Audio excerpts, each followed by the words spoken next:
Okay, guys, this is my third week using the Stash app, and so I've been adding about, in case you're just new to the channel, I've been adding about $10 to my account every week, and I'm going to try to make one video a week to kind of track my progress, show you guys the benefits of using this app. So my next milestone is $100, and I'm pretty happy that my portfolio has gone slightly positive for a while there. It was in the negative, like negative 3 to 4%, but I'm in this for the long run, and I'm happy to hold the companies that I bought. So I want to update you on my holdings. So I added one stock. So I had PayPal. By PayPal investment, I added a little bit more money to that as well, and I'm up 3%. Amazon, I'm basically flat, slightly down. I also added Google.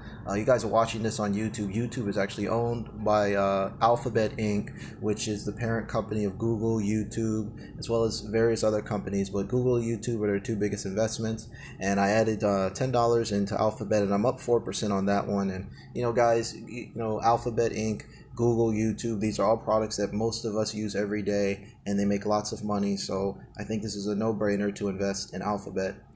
Slightly down on Booking, MasterCard, and Visa as well. So I'm kind of flat on those. So far I'm so good. It's nice to just get into the positive. So guys, I want to share a couple of the new investments that I kind of like for this week.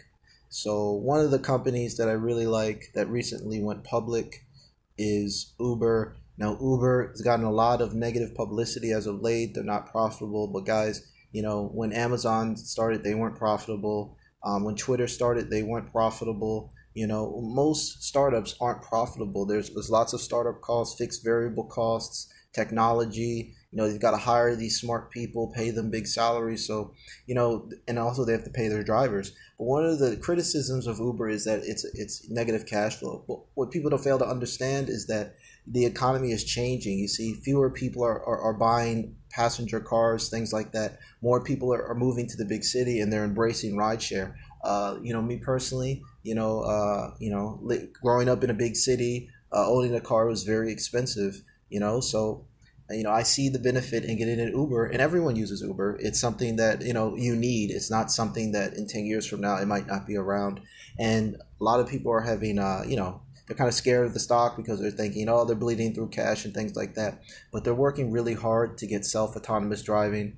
So what that means is basically the Uber car will drive itself. So it'll be a self-driving vehicle, and they won't have to pay the drivers. So if they can work really hard to get that going, that will boost their profitability a lot. And it'll also kind of get rid of one of the late night risks that I noticed that a lot of women have getting in Ubers. Is there's been a lot of complaints about sexual assault and things like that. And I just think getting into a self-driving car, where it's just you, I just think people would feel a lot safer in the long run. And yes, there are downsides and risks to self-driving cars, but a lot of people are driving cars without a license. So getting into a car in general is dangerous. But I think if they really work on the technology, they can really, really, really make it safer for people, especially getting the Ubers at night when people tend to act different.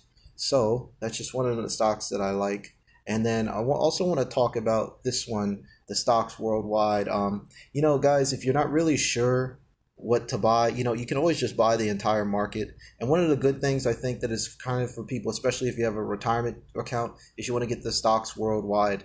The reason why the stocks worldwide is good is because you're not really risking all of your money in individual companies. You're kind of buying the entire market. And what this ETF does is it tracks the Vanguard Total World Stock ETF.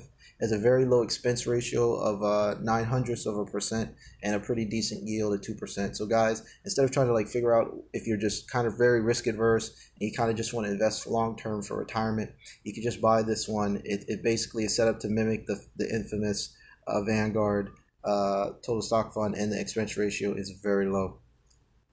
So those are just some of the picks that I like for now.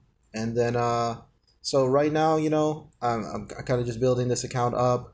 Guys, if you're not using Stash, it's amazing. The ability to kind of just save money and kind of buy partial shares in these big companies where it costs thousands and thousands of dollars just to acquire one share.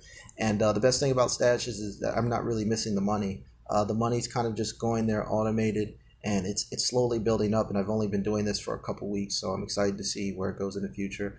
So if you guys are ready to sign up for Stash Invest, you do have to live in the United States, but what you can do is you can just click the link in the description getting an account set up. And if you use my referral link, we both get $5 to invest. So I get $5, you get $5. So it's a win-win situation. So that's it for now. If you guys have any questions, just let me know. And until next time, take care.